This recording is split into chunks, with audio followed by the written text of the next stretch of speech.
accountability comes to Washington.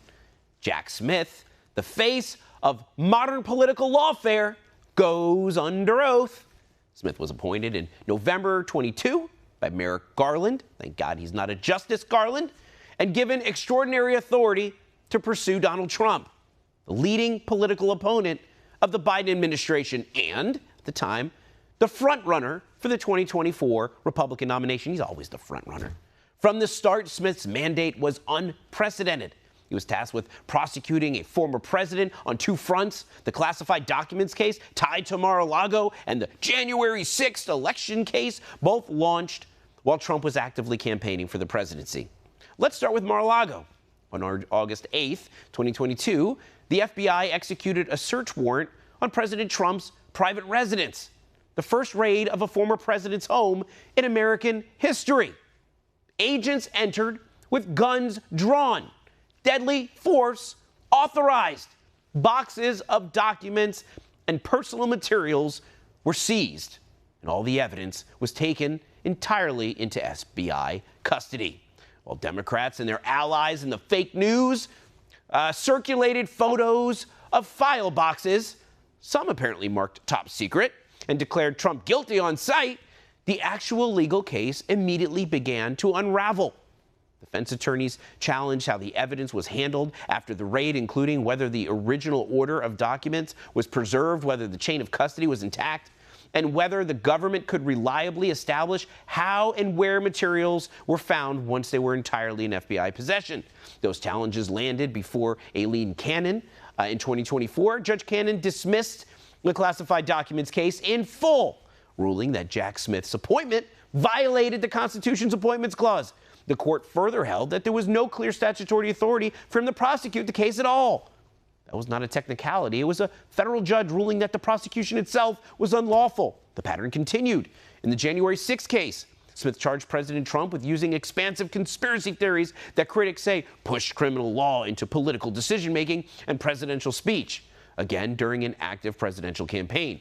Nevertheless, once again, Democrats and the fake news suggested it was the most serious case Trump faced. The prosecution never went to trial. After Trump won the 2024 election and was inaugurated in 2025, the Justice Department shut the case down under its own long-standing policy barring prosecution of a sitting president. Two unlawful prosecutions, two collapses, no jury verdicts, no convictions, irreversible damage to the faith in the justice system. And that's why the House Judiciary Committee, chaired by Jim Jordan, is now scrutinizing how Jack Smith operated, how these cases were authorized, and whether federal prosecutorial power was weaponized against a political opponent. I think it'll just show that Jack Smith was sort of the culmination of this 10-year, this decade-long attack on the president. It just didn't fly, and he was willing to do things. I mean, you saw that he was paying confidential human source. What do you got to pay a source $20,000 for when you can subpoena anybody and everybody?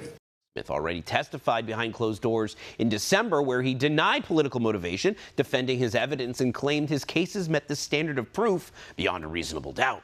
Tomorrow, Jack Smith will be forced to defend those claims publicly after both prosecutions collapse under judicial and constitutional scrutiny. Our next guest, member of the House Judiciary Committee himself, represents Wisconsin's 5th District, Congressman Scott Fitzgerald. Thank you so much for being here. Accountability is coming to Washington. We've asked for this. It's coming. Tell me what you expect to hear tomorrow at the hearing. Well, you did a very good job with your introduction, kind of laying out the landscape and where we've been with this issue and these cases that, quite honestly, have been perplexing, I think, up until this moment. So tomorrow's a big day. I was able to sit in on portions of the deposition, but it's always a much different environment when you've got members with the ability to ask specific questions. And that's what tomorrow's going to be all about. Yeah, I mean, look, the media has somehow normalized what is completely abnormal, right? You have to go back to the first indictment against President Trump in New York, Alvin Bragg's indictment. And then you go to Fani Willis and her bag of money under her pillow in Georgia. And then you look and you have these 2 federal cases that Jack Smith brought. All of these things were supposed to be the end of Donald Trump. And of course, the civil cases, we all know about the civil cases and the different claims. And they went full throttle after President Trump in any way possible, civilly, criminally. They were going to get Trump. Now, everyone thought these federal cases were going to be the most serious, the things that Trump would really have a hard time getting out of. And the media just made it like as if it was a foregone conclusion. President, look at these boxes. It's obvious he broke the law. But the case fell apart.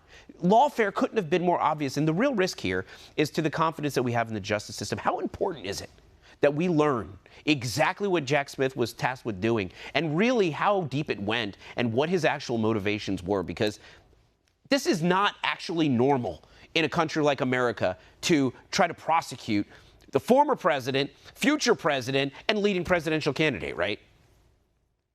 Yeah, I mean, I think what the committee is going to do tomorrow is, with our series of questions, is first try and establish kind of how Jack Smith got the job.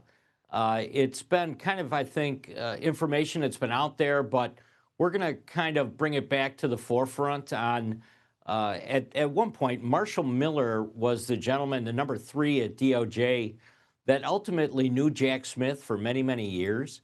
And as a result of that, I think there's a lot of members who are going to ask specific questions about how did he get the job and how close to DOJ was he when they approached him on taking on this task of trying to take down the former president of the United States. There are many different angles on that. Just that question itself, and it's certainly something that I think will be part of the questioning tomorrow.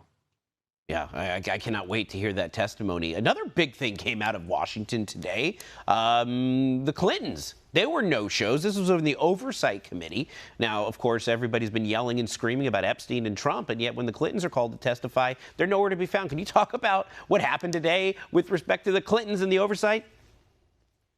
Yeah, I think Congressman Comer was very clear that they had requested that both Clintons come before the committee, and they refused to do that. So the committee decided to hold them in contempt of Congress, which means there'll be a, well, let me report first that it was a bipartisan vote to actually advance the contempt charges, which ultimately will make their way to the full House and the floor of the House. So it's, again, I think members of Congress very frustrated with the amount of secrecy, and as a result of that, we want answers, and in a bipartisan fashion when it comes to the Clintons right now.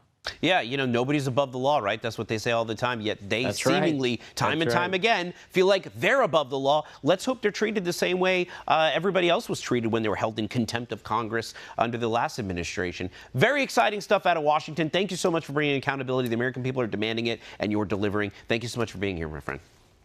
Great to be with you. Thank